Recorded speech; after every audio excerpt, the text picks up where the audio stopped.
guys. We're back with another Seasons of the Year, and this month was the season of the oak tree. The theme for this month was Re-June-venation. More books, more sun. Or so I thought. The plan for this month was to read 5 books and finish them all. Nope. I had it all planned out. I picked out 2 books for my book clubs and 3 books from my own personal TBR shelf, and then I counted all of the pages together, divided it up by every day that I would plan to read, and I figured I would have to read 100 pages a day, 5 days a week, to meet my goal. Until I realized that it takes me about an hour to read 20 to 30 pages, and that I can't make it into reading a book for an hour without falling asleep. So, I bet you can guess how that's going. However, I would like to talk about all the books that I explored this month. Now let's start with Starling House. This book is about a young girl who explores a house that keeps haunting her dreams. She meets a man named Arthur Starling who inherited the property from generations of his family. Over time, she grows more and more drawn to this house, and as she does, she begins to be interested in learning more about it and where it came from and how it all began. It takes place in a town called Eden, Kentucky, an old abandoned mining town. There's really not much to know about this town, except for the legends that the house left behind, but I really found it to be kind of endearing because it reminded me of my own experience growing up in a small town. Now, I decided to pick up this book because I was really interested in the premise. The idea of exploring an old haunted house, it's pretty cliche, but it's kind of up my alley. Feels like a nice cozy mystery that kind of suit me. And I also heard from a lot of people who read it that they rated it a 6 out of 5, that it was one of those books that they kept thinking about long after they had finished reading it, and that was just always in the back of their mind. And so I kind of was really interested to know why. Now this book, I am about 30 pages away from finishing it, so I'm considering that basically done. I have the gist of the story and how it's ending now, and so now I feel like I can give it my full thoughts.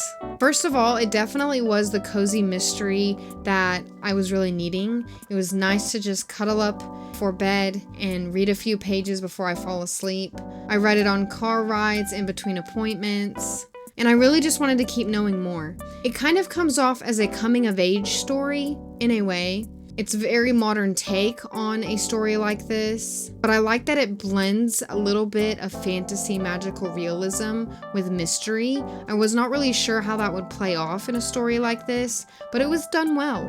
Now, I would probably consider this, for me, probably a 4 out of 5. Not really a 5 out of 5, because I kind of restrict that for books that I would recommend to anyone, and 6 out of 5 for me probably would also be books I'd recommend to anyone and ones that stay in my mind for like a long time. And I don't know if this one would really have that effect on me, but it was a very good book.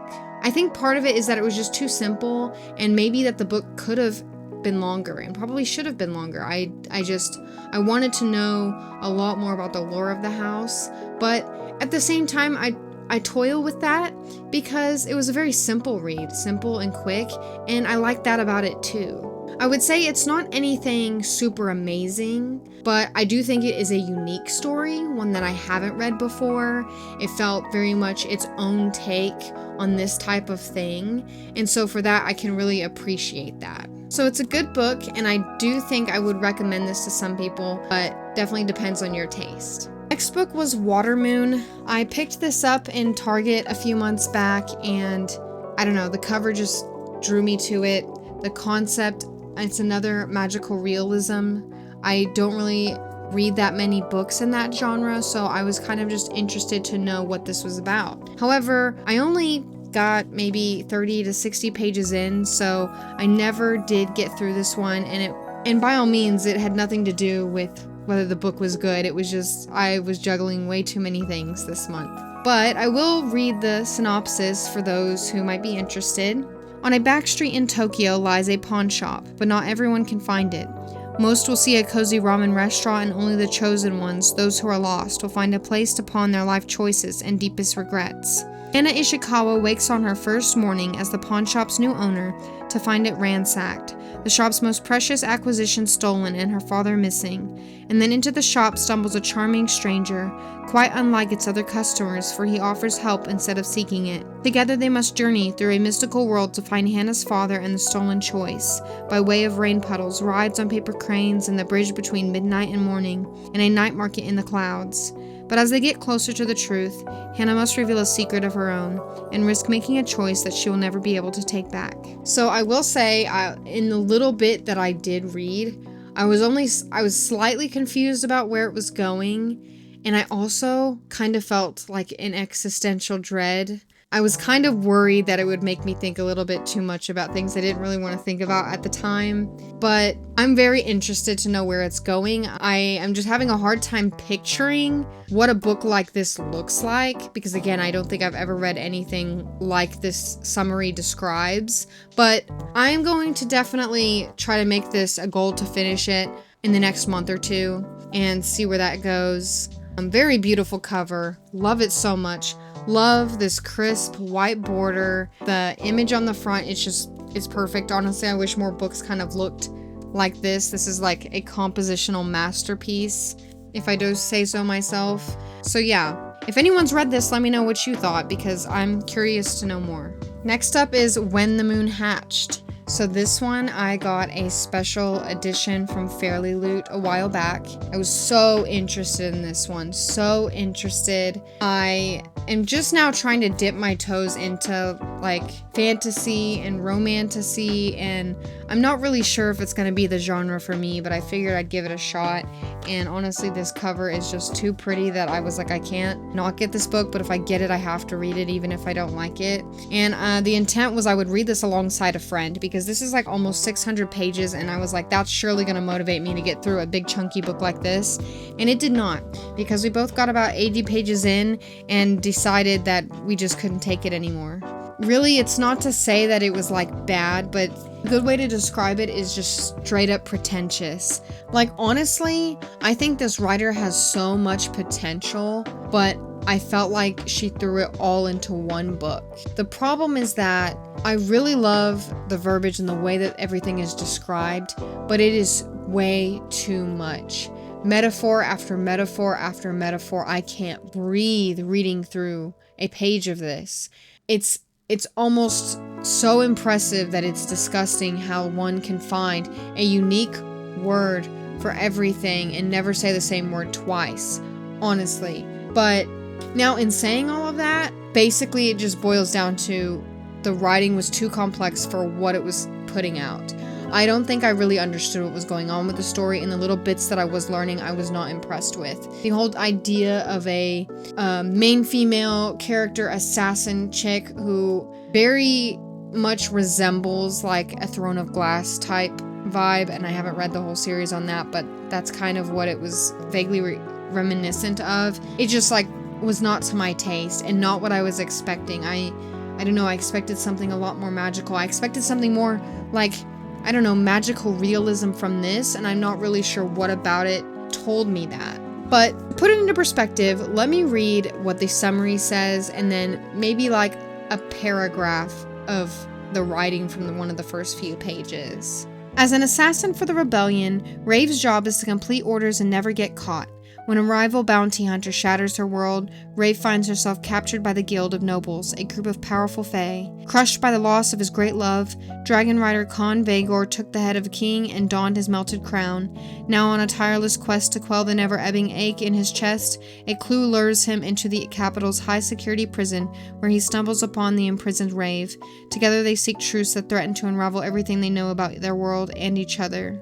Now, I will say, somehow that summary felt a lot more interesting when I first read it, but I'm not feeling anything right now. Now, I will read a paragraph of some of this writing. With more blunt and droning words, Boulder sculpted the terrain, creating dips, dollops, and cracks in the world, forging a wall that cut through the fade, where sunlight and shadow refused to meet, the sky a forever splash of pink, purple, and gold. The goddess of water came next. Rain fell upon the ground in a billion yearning teardrops of unrequited love, puddling in boulders' dips, filling his gorges with her gushing affections. Upon the shaded side she descended in a patter of heavy flakes, dusting the sharp mountain ranges in a frosty hug. Her love was a screaming torrent, the deep gut-wrenching wail of an avalanche, the near-silent cry of sprinkling rain. Her mournful song was so unlike that of her sister Claude, goddess of air, who hinged on the precipice of immeasurable madness. Her voice was a ribbon of silk, soft to the touch, unless it turned to the side and slit you with its edge. Her whispered words swept past branches laden with leaves, tilling them into a flirty dance. Her violent shrieks ripped around sharp corners at a voracious speed simply because she liked the sound. Unable to stand, rain somber still, Claude's gusty howls often churned the loft in a heaving mass that dumped upon the shore like a drum. And then it moves on to describe the next god or goddess. And then I thought maybe that was just because we're describing the gods and the goddesses, and that would take some beautiful poetic flair. But then it just felt like that continued in every page after for even the most menial things. And like, that would be fine if the dialogue wasn't stuff like shit and no effing thank you. Like, why are we being so verbose and speaking in such poetic forms and using all this lovely vocabulary, but then the character herself can't say anything worth reading? I'm just so bothered by the swearing in something that should be as fantastical as this, or what I thought this was going to be. It just feels wrong, to say the least. And I'm not gonna say that I will never pick this up again, but I did have to stop reading it because my motivation died when my friend gave up, and then I was kind of getting disappointed that it didn't live up to my expectations, to be honest, and maybe I held them too high. But for now, it was DNF'd pretty early on, but I won't say that it will stay like that forever. I think if I'm going to keep this book forever, and I probably will, it's just too pretty to let go, then I need to at least finish it and give my full thoughts in the end, because maybe I'm being too harsh way too early on. Let me know in the comments. Next book is Cultish, The Language of Fanaticism. So I have a lot to say about this book. For one, this was a book club pick, so I did not really choose this, but it was chosen by somebody in our book club for our nonfiction reading. Now, as I started reading this originally, I really liked it. I swore that I was going to rate it like 4 stars because I was just like really enjoying it. It was very entertaining. And if you know me, I very much love to learn about psychology, and language and psychology are very closely intertwined. So I was like, great. You know, I don't really care that much about cults, but I really love learning about language and the psychology behind cults and the psychology behind language. So I thought it was going to be great. But you know, I ended up rating it a 3 along with a majority of the people in book club. And I think it kind of just boils down to, in simple terms, that it was too simple. Now let me read the summary of this one. What makes cults so intriguing and frightening? What makes them powerful? The reason so many of us binge Manson documentaries by the dozen and fall down rabbit holes researching suburban moms gone QAnon is that we're looking for a satisfying explanation for what causes people to join, and more importantly, stay in, extreme groups. We secretly want to know, could it happen to me? Our culture tends to provide pretty flimsy answers to questions of cult influence, mostly just vague talk of brainwashing, but the true answer has nothing to do with mind control, wizardry, or Kool-Aid. In Cultish, Montel argues that the key to manufacturing intense ideology, community, and an us-them attitude all comes down to language. In both positive and shadowy ways, cultish language is something we hear and are influenced by every single day. Through juicy storytelling and cutting-edge original research, Montel exposes the linguistic elements that make a wide spectrum of communities cultish, revealing not only how cult language affects followers of groups as notorious as Heaven's Gate, but also how it pervades our modern startups, fitness brands, and Instagram feeds. Incisive and darkly funny, this enrapturing take on the curious social science of power and belief will make you hear the fanatical language of cultish everywhere. The thing I really disliked about this book is how unbiased and spiraling it kind of got toward the end. So what started out to be great and very on topic, section by section, we're going to talk about this, we're going to talk about this, it started to kind of blur together about in the third half of it, where I didn't really know where we were going anymore. It started to get very repetitive. She kept saying things like, "We will get back to that. We will talk about that in this section. More on that later," etc., etc.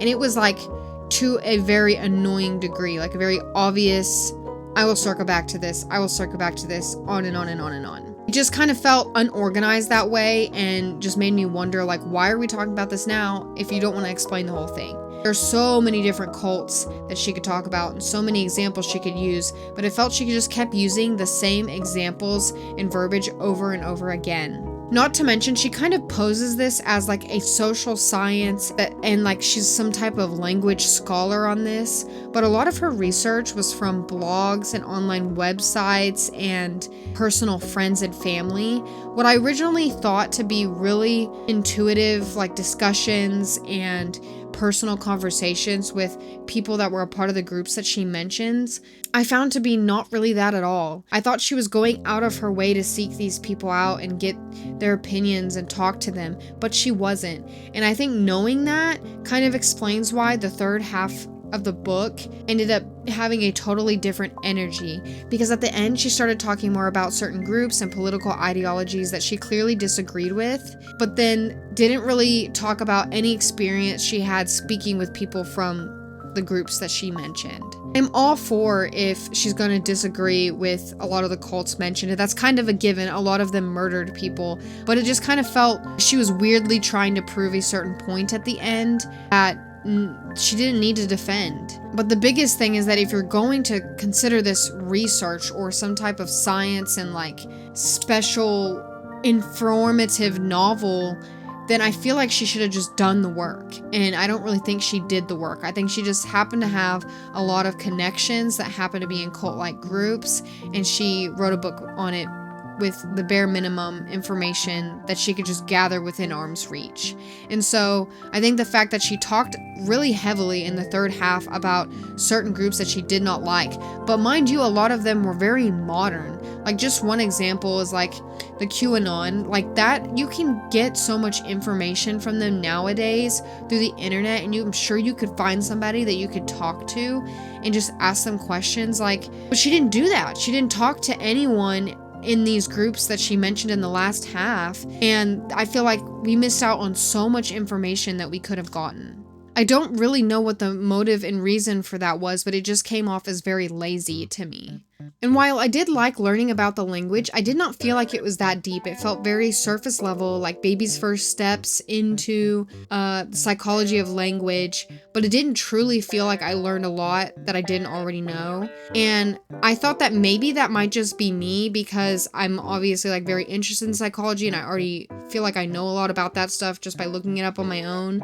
But talking with my book club, they all kind of felt the same way, that they did not really feel like they learned a lot about language and the way it's used differently in cults than that they already knew. Some things we really wanted to know is like why certain people ended up being tricked by the language that cults use. Now, one thing she mentions is that popularly, people believe that it is more historically and statistically known that people with a lower IQ are most likely to fall into cults or believe their rhetoric. However, supposedly that's not the case, and there are a lot of people that are really well educated that can also fall into cults and believe the same things. But then she just glosses over that and moves on. And we were all wondering, why did she not go into more detail? Why did she not really talk about what it is that draws people in specifically? She kind of vaguely touches on the fact that cult leaders will exploit vulnerabilities in people, and especially seeking out people that are going through harder times, but she doesn't really go further than that. Like, what kinds of vulnerabilities are being exploited here? Like, I just think it would have given a lot more padding to the things that she was already saying. Like, kind of like the evidence and the context that's needed to really like prove her point and solidify it. But it's almost like she just makes these blanket statements and then expects us to accept it and believe it, which I'm not saying she's necessarily wrong. Like, a lot of the things she said I do believe are true, but it's like people need to know why it's true. Like, people need to have the full story and the full information to be able to continually pass on that information accurately. I feel like without giving the context that was needed, then that can't really happen in an effective way. And I don't think it leaves a lot of room for people to think for themselves. It mostly just kind of allows them to just regurgitate the same things that she said and pass it on without really knowing why they believe that or why it is what it is. That being said, some of the positives were obviously that I felt like it was a very simple read and a nice palate cleanser, and I was very interested in the topic and I wanted to keep reading. Like, it did keep me hooked in that way. I never felt like I wanted to put it down. I wanted to get through it because I was very interested in what she was talking about. But at the end of the day, I don't really think I learned very much, and I could honestly talk forever about all the things I want to say on this and how it could have been done better and what I wish would have been included and how it would be so much cooler if she added certain things. But I think for the sake of this video, if you want to know more about my thoughts, you can go on my Goodreads, linked in my bio, and read my reviews there. But I'm curious to know if you've read this book, what you think about it. Maybe we can chat about it in the comments. Last but not least for this month's reads was Good Girl's Guide to Murder Book 3, As Good as Dead. Now, this book was kind of tying up loose ends that occurred from the first two books. The first two books were basically about a girl named Pip who wanted to solve some murders that were happening in her town, and she did a lot of it on her own, especially with the help of social media and her connections, and basically it's just kind of a fun take on how would you solve a murder in the modern day as a teenage girl. And it was very fun, the first two books, but this one is all about the consequences of her going through that in the first two books. All the people that she dragged into the investigations, all the people that she looked at as suspects and that she talked to figure out the previous murders. Now we kind of get to learn, how does that play out in this story? Surely after a lot of damage that's been done in the wake of trying to solve other murders, she's gonna step on some toes. And that's where we kind of see the fallback of all of that happening in the third book. I have not gotten very far on this one either. This book is about 500 pages and I've made it through about 100, but I'm loving it so far. I've really liked this series. It's definitely a surface level murder mystery, but I enjoy it. It's very fun. It's cozy to me. There's a lot of girls that read romance as their cozy story and genre, but I've never really been into romance. So mystery and murder mystery kind of fill that void for me. And so I really enjoy these books, and I'm hoping I'll be able to finish the third one next month. I set a read day with my friend to try and get through it. We didn't get super far, but I made some progress and I know that it will be good. So I'm just excited about it. The last two books I actually bought recently. So I got Agatha Christie's Murder on the Orient Express. This is for my book club's July reading, which also happens to be a murder mystery. And this one was voted on. I have never read any Agatha Christie, but I hear a lot of people really like her, and so I'm excited to see where it goes. This was written in 1934, so very old, probably going to be one of the oldest books I've read alongside Walden by Henry David Thoreau, but I am curious to see how stories like this were told for its time. So I can't say for sure if I'll like it, but I hear good things, so I'm very hopeful. I'll go ahead and read the summary of this one. The summary of this one reads as follows. The murderer is with us on the train now. Just after midnight, the famous Orient Express is stopped in its tracks by a snowdrift. By morning, the millionaire Samuel Edward Patchett lies dead in his compartment, stabbed a dozen times, his door locked from the inside. Without a shred of doubt, one of his fellow passengers is the murderer. Isolated by the storm, Detective Hercule Poirot must find the killer among a dozen of the dead man's enemies before the murderer decides to strike again. But it's very short, and it looks like it's going to be pretty simple, so I'm looking forward to that, especially considering my backlog. And last but not least, I picked up The Wild Robot. I saw the movie, loved it, adored it, didn't know it was based on a book.